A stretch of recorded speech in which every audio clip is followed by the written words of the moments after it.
Welcome to the Gooner Fanzine Arsenal Women podcast. Arsenal did win on the weekend. They also won against BK Häcken on Thursday night. They are into the Champions League and they'll take on Juventus, Bayern Munich, and Vålerenga. We'll come on to that a little bit later. We'll also talk about Katie Reid's new contract. But Daisy Goodhand, you missed some of the game. The YouTube stream cut out with 7 minutes to go, and then we had, I think, 7 minutes more of added time. So no one, apart from those travelling Arsenal fans, actually had to sit through and suffer. But it wasn't an easy watch, and Arsenal in the end had Daphne van Domselaar to thank, as you've written about this morning. Yeah, absolutely. Excuse me. Yeah, it was obviously disappointing that I didn't get to go. I always talk about the Northern Games being, well, I guess Leicester's not Northern, but it's further up than most. But yeah, I caught most of the highlights, and unfortunately, I did miss it when I got home. I couldn't actually watch the last 10 minutes of the game because obviously the stream had cut out. I think I caught the last couple of minutes, but.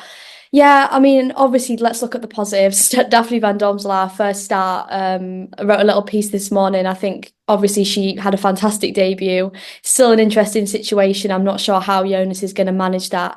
Obviously, it's going to be an interesting one as he obviously decides between her and Zinsberger. Obviously, we've seen that in the past. Zinsberger coming up against other goalkeepers. I do think, as I mentioned in the piece, this is going to be a toughest test. Yeah, I mean, we know Daphne. She's 24 years old. She's young. She's talented. She's Dutch number one. There's no doubt about that. And I really do think she's going to really challenge for that number one position. So that's obviously a positive. Obviously Leicester as well. I think going into that game, I was a bit thinking this wasn't going to be as easy, obviously, as last season, that 6-2 comeback win. Leicester have obviously, I think they're doing fantastic. I think you've got to give credit to them. The way that they set up, defensively, they're extremely good. Their goalkeeper is extremely good as well. So there's obviously like lots of positives from their performance, but again, a little bit of the same story as usual, I think, with Arsenal, a bit, lackluster, a bit lack of maybe scoring the goals, conversion. Obviously, I think Kafaji had that chance, didn't she, in front of goal. It's moments like that I think we're looking at now, and you've got to say, okay, we got the 3 points, but this might come back to bite us against a different opposition. Yeah, I mean Leicester really had the chances to draw, and I thought Amandine Mikel, I was almost expecting her to go, look, we should have drawn that game, but she was really positive. She was really pleased with what she saw. As you said, they had a lot of talent. I thought and actually off the bench, they had more to offer than Arsenal, which you wouldn't expect against a side like Leicester. But bringing on people like Shana Chosanote, who followed Mikel over from Rennes, Deanne Rose as well coming off the bench, and then players like Ruby Mace, who we obviously saw coming through the youth setup at Arsenal, looks the real deal now after sort of struggling to find first team football of Arsenal, then Manchester City. She had that loan spell of Leicester. So they've got ways of hurting teams. Obviously, Jutta Rantalar is the main threat and someone we're told Arsenal looked at in the summer. What a save by Daphne van Domselaar to keep her out. Because as I was sat next to Jamie Spanger, and the second she cut in, I said goal. And 4 seconds, I was still thinking goal until that tiny little touch from Van Domselaar took it onto the crossbar. But when you're playing a team like Leicester and the only player who really stands out for praises is your goalkeeper, I think that is the sign of an afternoon off. Yeah, a different one, I think, to maybe what we saw last season. I think when we look at sort of previewing these games, we do kind of think, okay, Leicester were really open in that second half last season. That was maybe something that obviously teams change, but something that you look at. I think we're looking obviously at Arsenal and their front line. We've added the likes of Mario Caldente. Kafaji's coming in. You've got Frida Marnham, who seems to be firing. You got Ford, who's coming in out of that side. I think we can't go past without mentioning that I think Ford was playing at fullback for a little bit of the game. It's things like this that we're looking at and we're thinking, where we're going to need these goals, right? Goals, they're going to win the league effectively. We looked at the difference in the goal difference last season. Obviously, we dropped valuable points, but goals do win games. There's no doubt about that. There'll be people who are on the other side of the argument who think, okay, Arsenal got the 3 points and that's all that matters. But I do think we've got to look at that and think when we're coming up in these other games, that's going to cost us, right? That's like Daphne can't be there for every single chance, or whoever is in goal, can't keep us in every single game. But I know we'll get onto the Champions League as well, but I think we are looking at players like Leah Valti coming back into that side. Let's look at that as a positive. Jonas talked about how effective she is in controlling the game defensively and in attacking sense. She can read the game so well. I think we've really got to look at those key players as well and say, okay, what can they bring? And I think she's a standout for me. Squad wise, look, really, really disappointing for Laura Wienreuter. Obviously, handed that chance to start, and obviously Emily Fox, out of all the players who you can just say, Emily, get your boots on, you're playing. I think you're probably quite happy because you know exactly what you're going to get from her. But she, as we've said a lot, she has played every game, through the summer for Arsenal, the USA, coming on pre-season, then starting every game. This was a real chance for her actually to get a rest, and even for her maybe to come on and replace someone like Katie McCabe late on. That was a blow. Obviously, not personnel wise, but the chance to rest Fox. Wienreuter left the King Power on crutches. Was moving okay. I'd say it was more precautionary, and we'll wait for further news. She was at the Emirates last night, so next to Robert Pires, looking in good spirits, obviously, as Arsenal men were beating PSG. But fullback wise, as you say, Katie McCabe taken off for simply looking tired, and you don't blame her. And if Katie McCabe's tired, then everyone's going to be tired because she obviously works so hard and she gives her all for Arsenal. But as you say, you've got Katie Reid sat on the bench. She's just signed her first professional contract, who we've seen step up in pre-season, with all due respect to Leicester, against better teams than Leicester in pre-season and defending really well. Why was she not brought on and either playing left back or Elia Codina moving to left back? That was confusing for me. And straight away, when Ford was moved there, Leicester targeted that side through Chosanote, and they had a couple of really good chances. That wasn't great in-game management, in my view. Yeah, I think obviously we came into this season quite optimistic, I think, with squad depth. I think we looked at that, especially that fullback area, obviously recruiting Fox, bringing her in. She's been fantastic. I'm the first to praise her. She's a brilliant player. And I think Arsenal have really got to figure out, the decisions like this. I think Katie Reid is an interesting one because I think she did come on, but she literally came on for a Yeah. few minutes. Yeah, Yeah. and it was another one. I'm like, the trust is there because she signed this contract. Like you say, she's performed.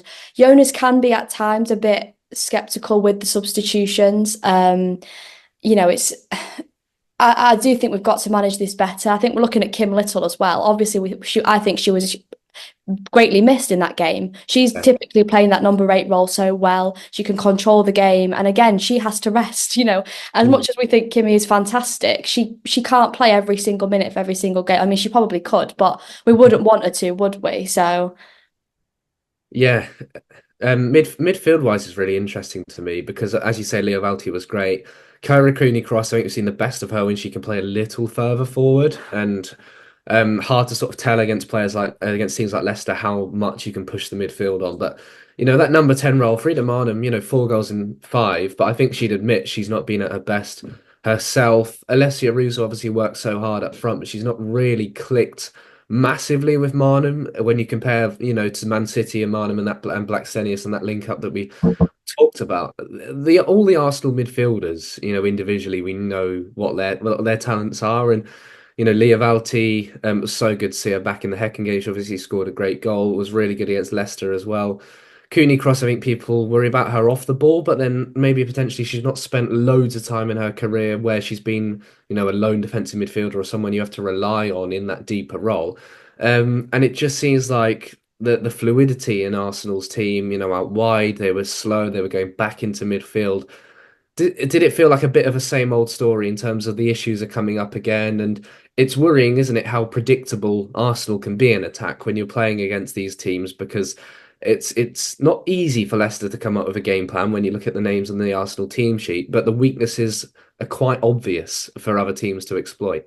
yeah, I think this is the thing with Arsenal. I think we go back and forth with it so much. If we look at obviously the Hacken game, 4-0 and a fantastic win, we did everything that on paper that we were supposed to do. We were quick, we caught them out, we took our chances, we could have had more again. But that is an example of when it goes right for Arsenal. I mean, Hacken were still, they were still quite defensive, I would say. Obviously they were trying to protect that 1-0 lead, but then we're looking at the likes of Leicester, we go again, and you've got to have that rotation in the squad, right, to get through the season. But if we're changing the squad and we're not getting that same 100% performance, that's a worrying sign because the philosophy of the way that Jonas plays should always be there, no matter what. I think it's very frustrating, isn't it, as a fan watching it week in, thinking, okay, one week I'm going to get Arsenal at their very best, and then the next week I'm going to get sort of at the same lackluster, not really sure what to do. Yeah. It is a problem when there's specific players who obviously are like bright sparks, who have got that talent. I think obviously Mariona stands out for me in that sense that she can make stuff happen. But when people are tired and that same fight and urge isn't there, then that's when Arsenal struggle. And it's obviously such a frustrating thing to watch. And that's without even obviously referencing the same set piece problems that we're seeing again.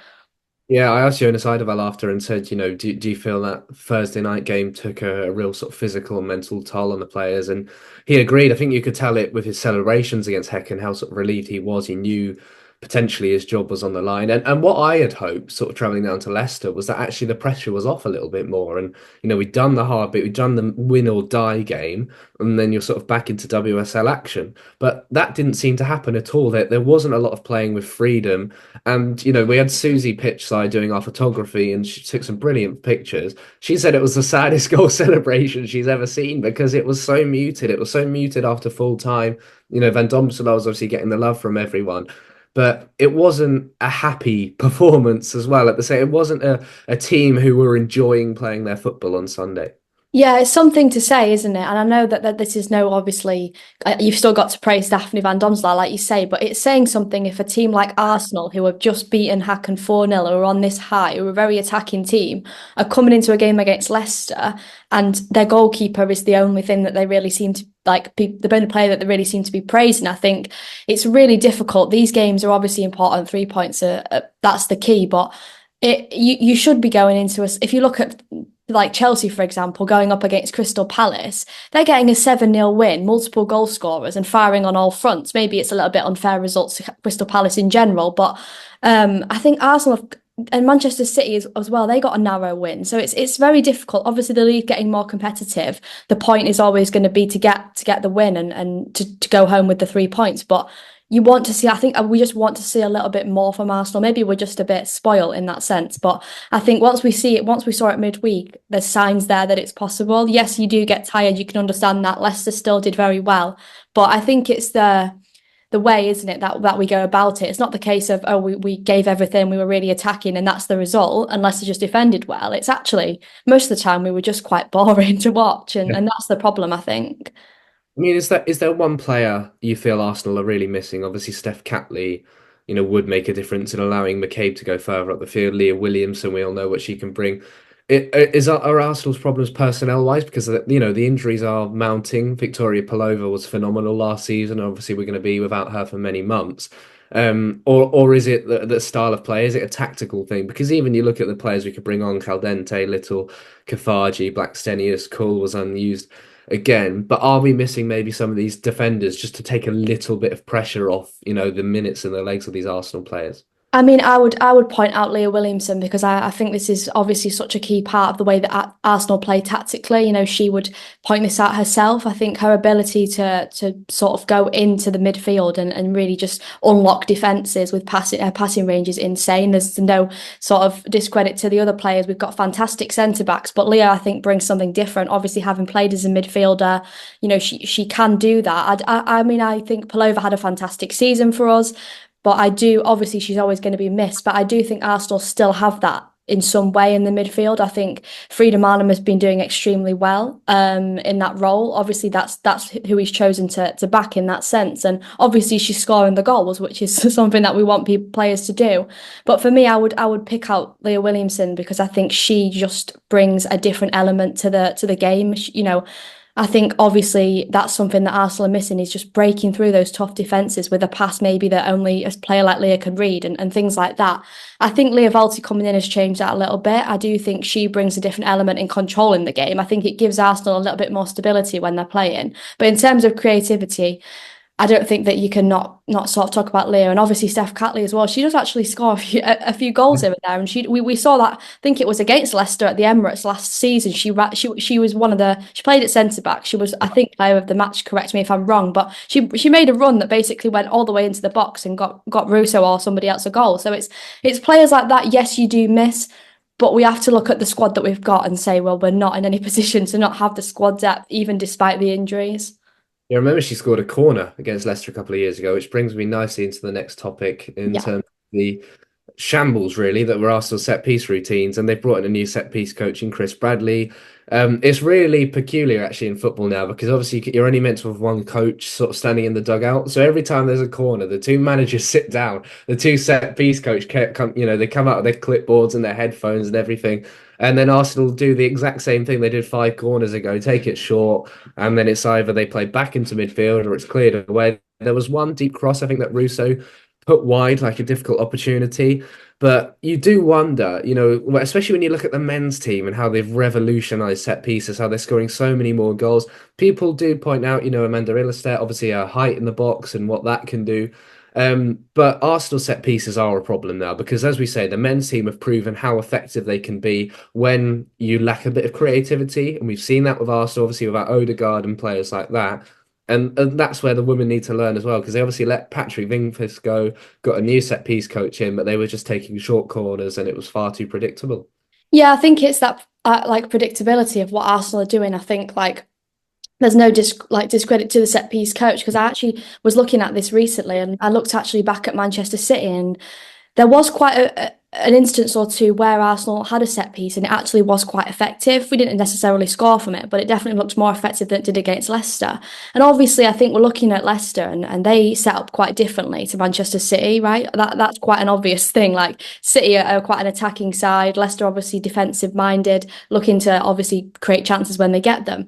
And yet Arsenal have gone for the same set piece choices every single time, despite obviously it not working out. And I think when you look at it, maybe you think I'm not an expert on this, and I'm maybe not seeing what the set piece coach is seeing, but I think it's something we've got to monitor. Obviously, I think we've only, like you say, had two WSL games, I think. So we've still got obviously a few more to go through. I think it'll be interesting to see how that develops. It's something that I want to keep an eye on because if it continues in the same way, I think obviously it's going to start raising alarm bells. But I can't help but think what's the sort of expert thinking in this scenario when they're watching that's kind of how I was seeing it when I watched the corners back because that was one bit I actually did watch of the game because I was seeing a lot on Twitter about sort of short corners frustrated and things like that.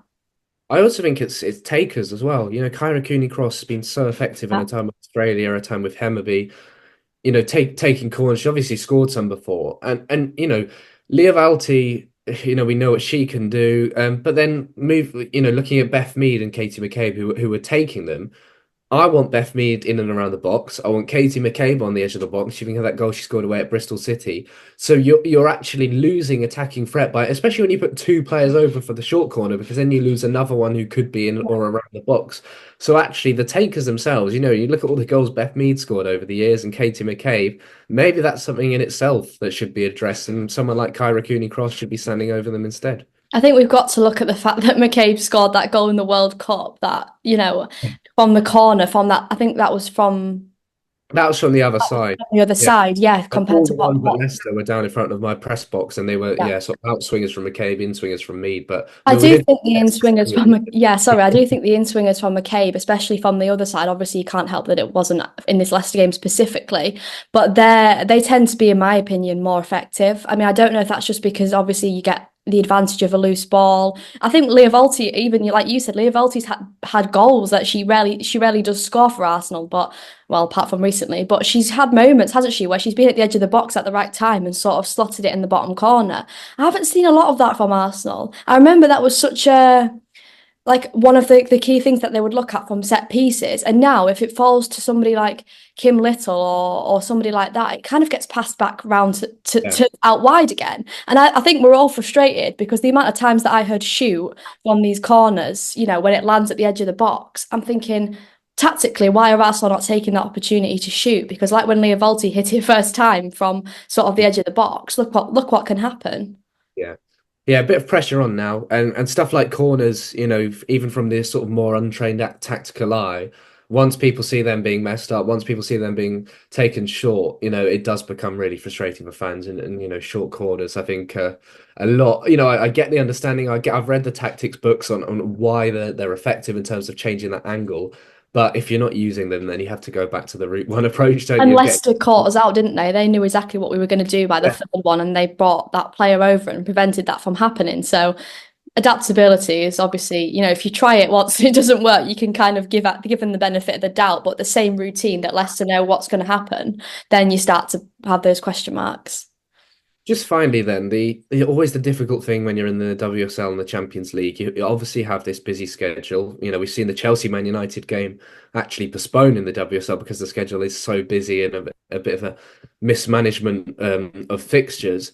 But us, the other side of us said we're going to have league games like this where because we played in the Champions League in the week, we're maybe not going to be at our best. We're going to be tired. We're going to have to rotate.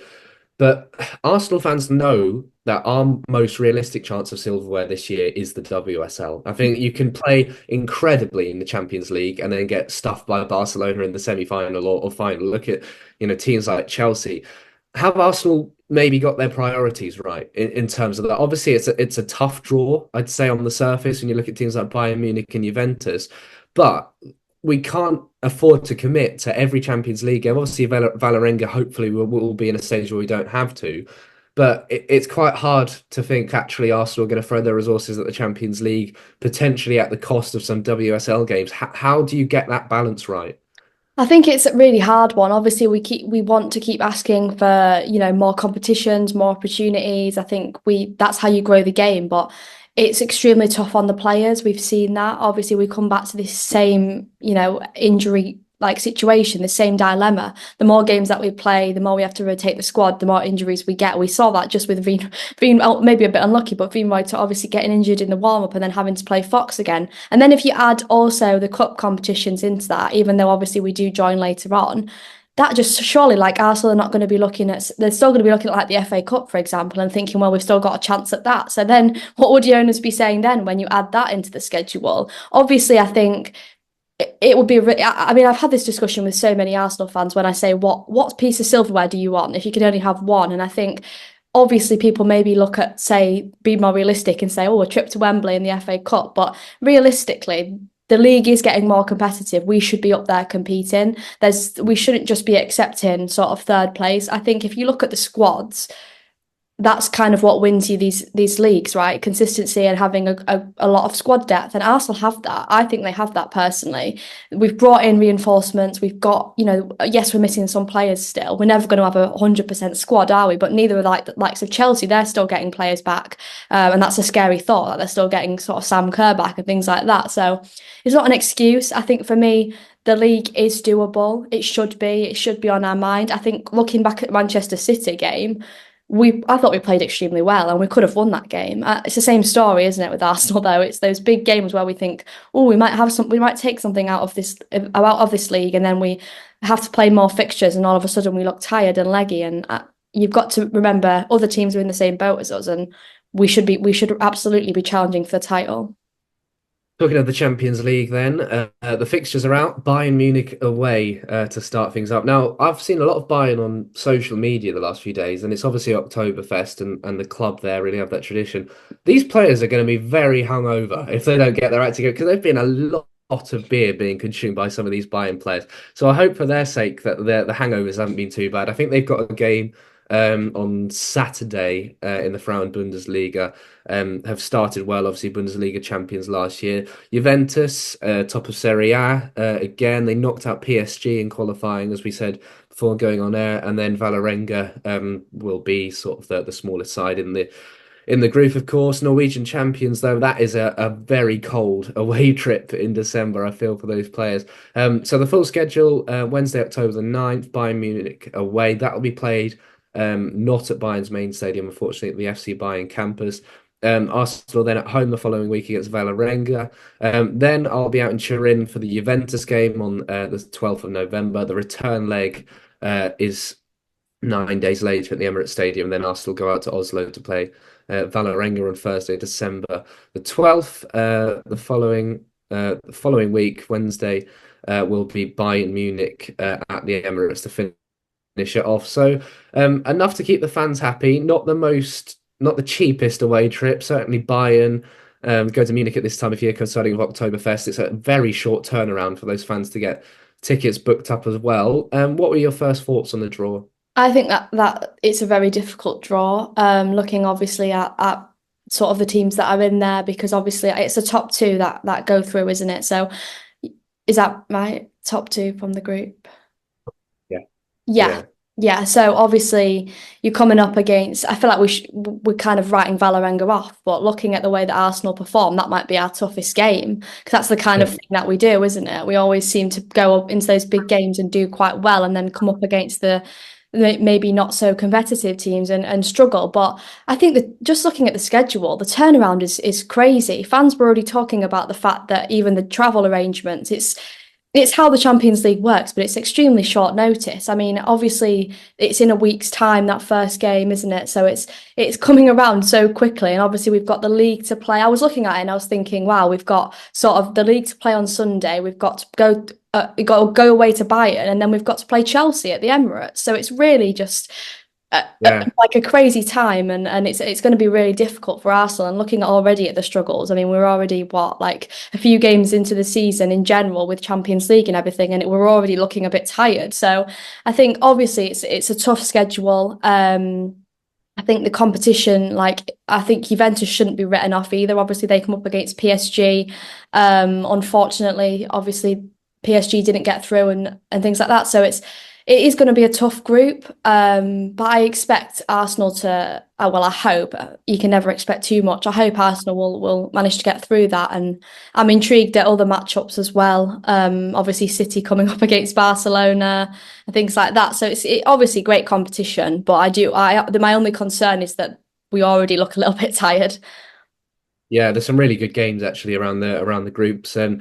Big bonus for Arsenal playing their football at the Emirates. I do think Bayern are really missing a trick actually by not hosting Arsenal at the Allianz Arena because obviously they beat Arsenal there last time. We all know what Freedom Arnhem came up with in the return leg, and that'll be a really intriguing fixture. As you say, Juventus as well. A few familiar players in their sort of strong Italian core.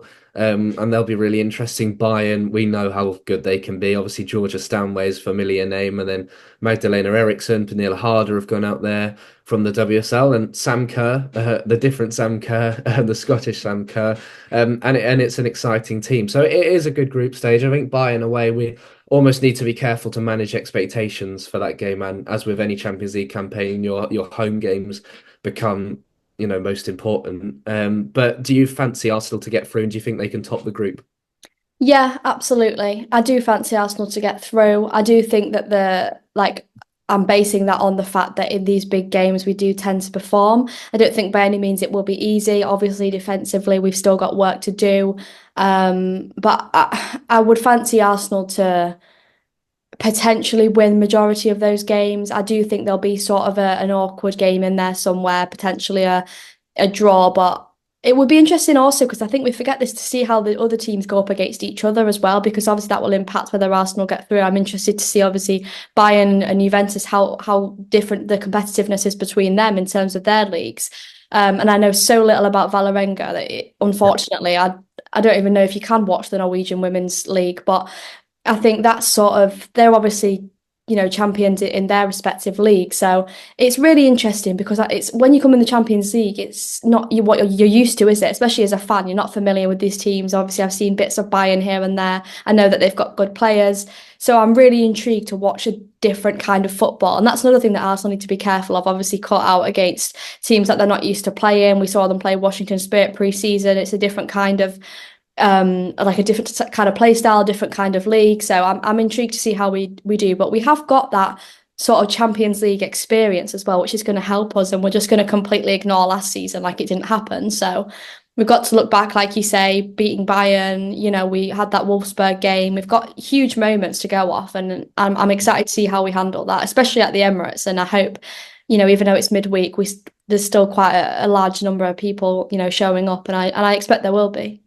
Yeah, those last two games actually, Vålerenga away could be really difficult in terms of going there in December and then knowing you've got Bayern the following week at the Emirates. And if anything's still to play for at that point, Bayern are not the last team you want to be coming up against. So I think Vålerenga away could become, hopefully Arsenal in a position where they can actually seal the group in that tie, and then the pressure's off a little bit for when they do play Bayern at the Emirates. So those two Juventus games sort of in the middle will be pivotal. But yeah, a fun group and a fun competition we're hoping this year.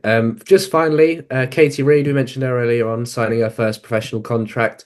Look, the Arsenal Academy has had a really good couple of years. I think you look at the players coming through, obviously in the past, Leah Williamson, Lotta Wood-Moy, but I think more than anything, it's the players who've come through and are not there on merit. They're not there because let's get an academy player on the bench. They're there because they are good enough, they're confident enough, and they've fitted in really well with the group. Look, only in January, Katie Reid was part of a Watford side that was sort of injury hit. She was there on dual registration.